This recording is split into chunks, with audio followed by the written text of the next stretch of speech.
of the solid of revolution.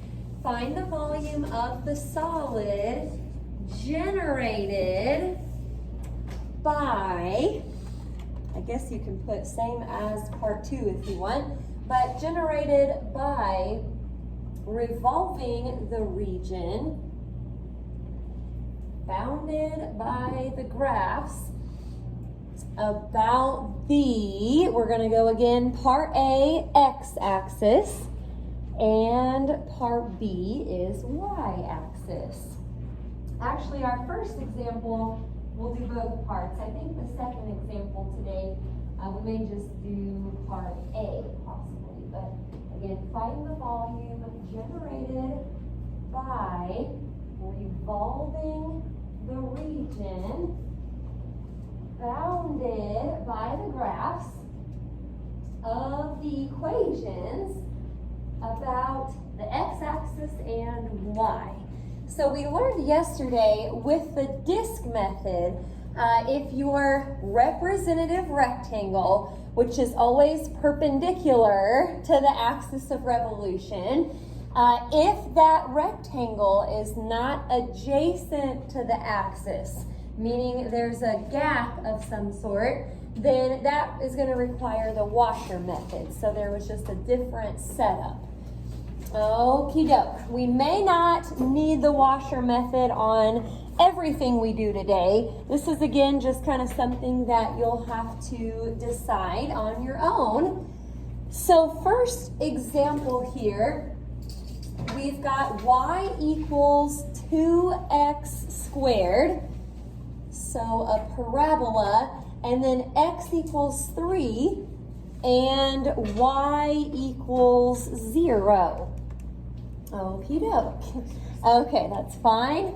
So I'll go ahead and sketch the graph here. Now, I'm thinking that because of the vertical stretch here with the parabola, it might go up pretty far. I may sort of fib a little bit on the y-axis, but I do know, first of all, that x equals 3 is vertical. That's just going to be right here. And then y equals 0 should be a horizontal line. Now, 2x squared. Let's just kind of see. You could type it in if you wanted, or just think about plugging in some numbers. There's going to be a point at 0, 0. Now, instead of plugging in a 1 and a 2 and a 3, I can already kind of tell because of this vertical line right here, I'm probably going to have to take this parabola all the way over to 3. There's a pass right there if you need it. So, because of the vertical line at 3, I may go ahead and just plug in a 3. So 3 squared is 9. 9 times 2 is 18.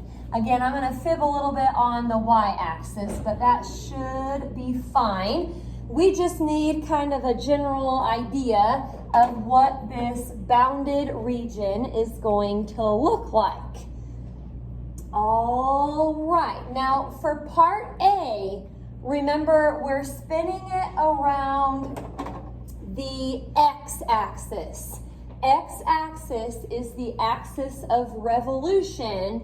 So for our representative rectangle, if this is our axis of revolution, remember the rectangle has to be drawn perpendicular to that AOR, which means it forms a right angle. So wherever you want to do it, it just needs to be a vertical looking rectangle. That would be perpendicular to the x-axis. So again, it doesn't really matter where you put it. You can put it down here, you can put it up there, just as long as it's in the same direction. Okie doke. Now, I am going around the x-axis here. So I know that I'll be integrating with respect to x. First of all, though, I need to decide if I'm going to use the disk method or the washer. What do you guys think? disk. If you look at your rectangle here and look at your axis of revolution, there's no gap. If you took that and spun it around the x-axis, there would not be a hole in the middle. It would form a disk. So we're going back to kind of what we did, I guess, in the first part of this section. When you are using the disk method, you got to get your bounds and all of that, but basically you'll just take that function and square it. You're not going to have any subtraction. Okie doke. So pi is out front. Now if we're going around the x-axis, the upper and lower bounds need to be x's. So that would be from 0 to 3 here. And again, disk method, all you have to do is square that main function, usually that first one that they give you. So I guess you want to kind of be careful about squaring the 2x squared. You got to square the 2 and the x squared. So that would be 4x to the 4th power. If there was a plus or minus in there, I'd have to write it out twice and FOIL. But this is just a product to a power. Okie doke. Well, let's keep the pi out front. Actually, the 4 kind of stays there too. I've got the whole thing as one fraction. You can write this however you want. Either way, it looks kind of weird with all the parentheses. But basically in there, it'll turn into a 4x to the 5th over 5. I think it maybe looks a little better to just kind of put it as one fraction. So plugging in the 0, it doesn't look like it's going to matter. So I'll just plug in the 3. Now remember to do your exponent first. 3 to the 5th power is what I need to do first. That's 243. Now take it times 4, which is 972. You can leave it over 5, or as a decimal, it's like a 194.4 pi. Either one of those answers is fine. But that's the volume of the solid if you were to spin that around the x-axis. Okie doke. Disk method. There was no gap between the rectangle and the axis of revolution. Now going on to part B, I may kind of redo the graph here for a second because I need to look at a different rectangle since for part B, I'm going around the y-axis.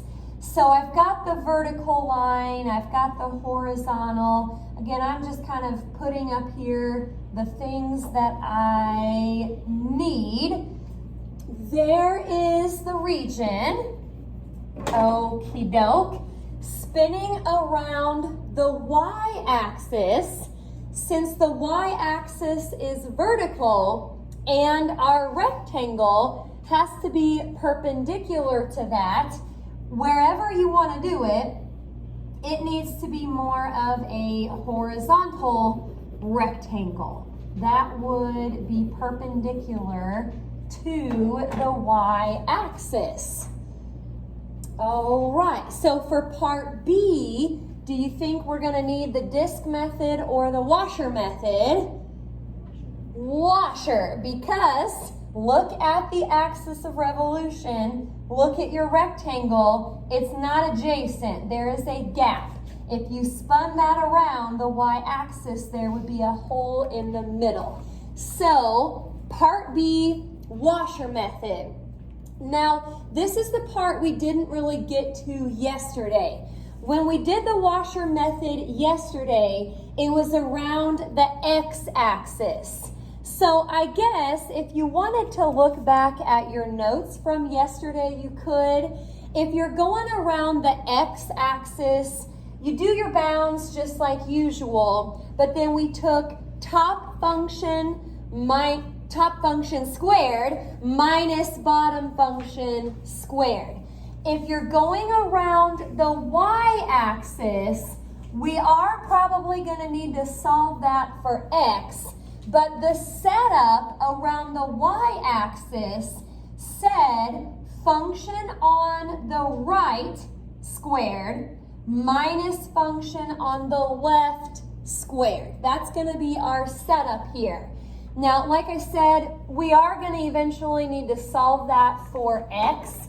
So divide both sides by 2, then square root both sides.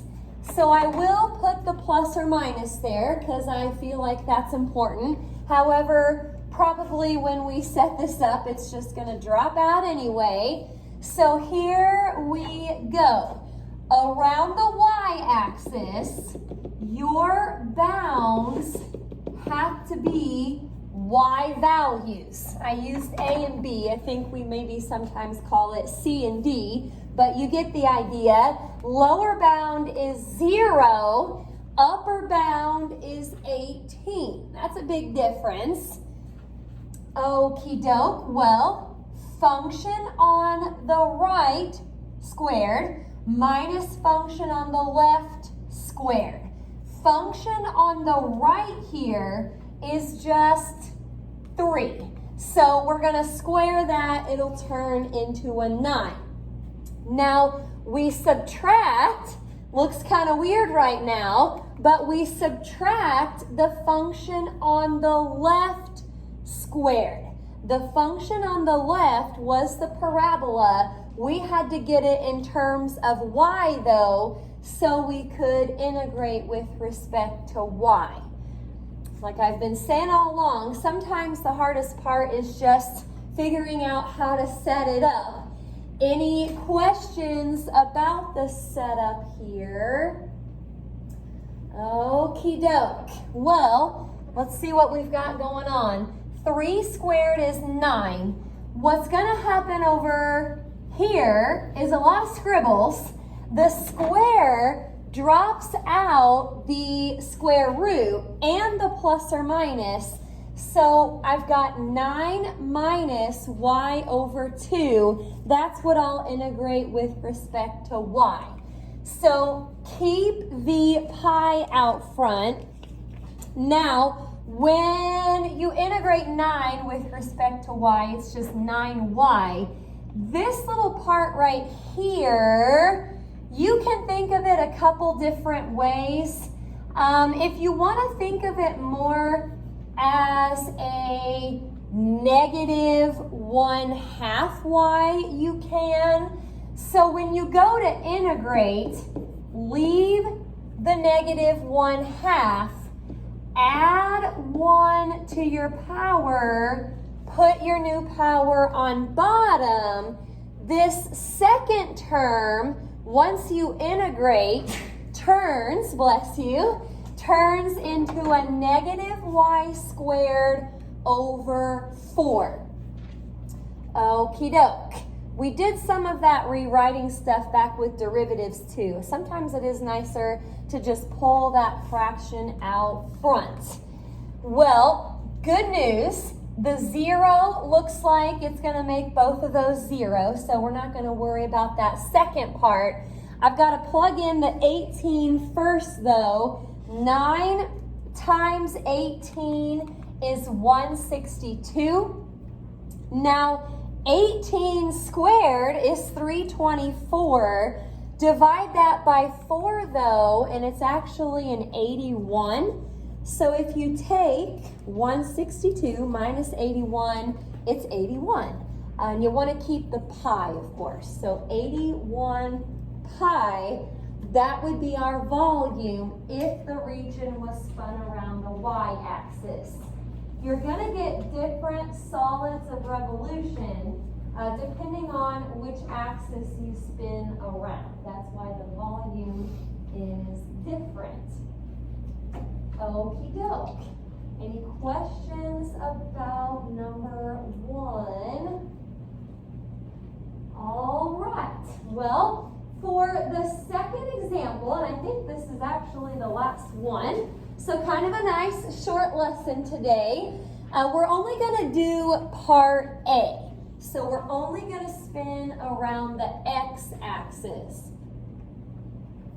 All right, we've got y equals x squared, and then y equals 2x minus x squared. Okie doke. Let's see what this is going to look like. Now the first function is just our parent graph for a parabola. So I'm not sure how much I'll need yet, but there should be a point at 1, 1, 2, 4. That should be good for now. The second graph, well, it has an extra linear term in it. I may type this in just to be safe. It's 2x minus x squared. So it is flipped upside down because of the negative. You can trace or you can go to the table. There's a point at 0, 0. And actually, there's another point at 1, 1. But what's different about this parabola is there's another point over here at 2, 0. But it is flipped upside down. So the bounded region here is kind of a teeny tiny little area right there, just tucked in between those two parabolas. So again, the first one's opening up, second one is opening down. You've got a little bitty area, so the volume probably won't be too big here either. All right, I've got to draw the rectangle. And by the way, I think you might have one like this in the homework, so this should help with that. If we're spinning around the x-axis, which is horizontal, our rectangle needs to be vertical. I tried to just squeeze it in there. Wherever you put it in that bounded region, it just needs to be going up and down. Now, I need to decide, we're only doing part A here, but I need to decide if this is disc or washer. It's close to being adjacent, but if it's adjacent to an axis, I mean, it should be right up against it. There should not be any question whether or not there's a gap. There is a gap here. Even if you put your rectangle all the way over here, it only touches the x-axis right at that point, and you can't draw a rectangle just right at one point. Wherever you put it, there's going to be a gap. So this is going to require the washer method. Disc method, again, it should be pretty obvious when it's adjacent. It is just right up against it, and it should be pretty straight. There shouldn't really be any curves like that. Okay, x-axis washer method. X-axis means I'm going to integrate with respect to x. So 0 to 1 should be the bounds. And this is like our problems yesterday.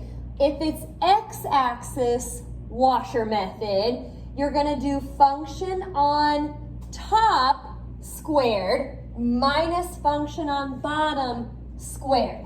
Function on top here is the upside down parabola. So I've got to do the 2x minus x squared squared. That'll be fun. And then I subtract the function on the bottom squared. The function on the bottom was the parabola that opened up. It was just the x squared. All right, darn it, there we go. Okay, so for this integration, or before this integration, I need to probably FOIL this out. I did my work for this down here, if you FOIL 2x minus x squared squared, so first, outer, inner, last, you're actually going to get a 4x squared minus 2x cubed minus another 2x cubed. That'll become a minus 4x cubed, and then plus x to the fourth. Okay, now if you just picture for a second though, after you FOIL this first part, you're supposed to subtract. I'm just going to do this down here real quick. You're supposed to subtract x squared squared. Power to a power, we multiply. So actually, x to the fourth minus x to the fourth should drop out, and you're just going to integrate 4x squared minus 4x cubed. So that worked out kind of nice there. We're just going to add 1 to our powers, put our new powers on bottom. Any questions up until that point? Looking good. All right. Well, this is always kind of weird here, but to make it look a little better, I stuck the 4 on top, made that 4x cubed over 3 minus, now this will be kind of nice here, 4x to the fourth over 4. Those drop out, a lot of 4's up here, so it just turns into negative x to the fourth. We're going to plug in the 1. Doesn't look like we need to plug in the 0. Here we go. 1 cubed is 1. 1 times 4 is 4. So that's still 4/3. Minus 1 to the fourth is just 1. So if you want to keep it as a fraction, this is like 4/3 minus 3/3, which turns it into 1/3 pi. If you want to do 0.3 pi, that's fine as well. Okie dokie. This problem could have been done around the y-axis. I think I just tried to keep it short and sweet here. So just part A for number 2.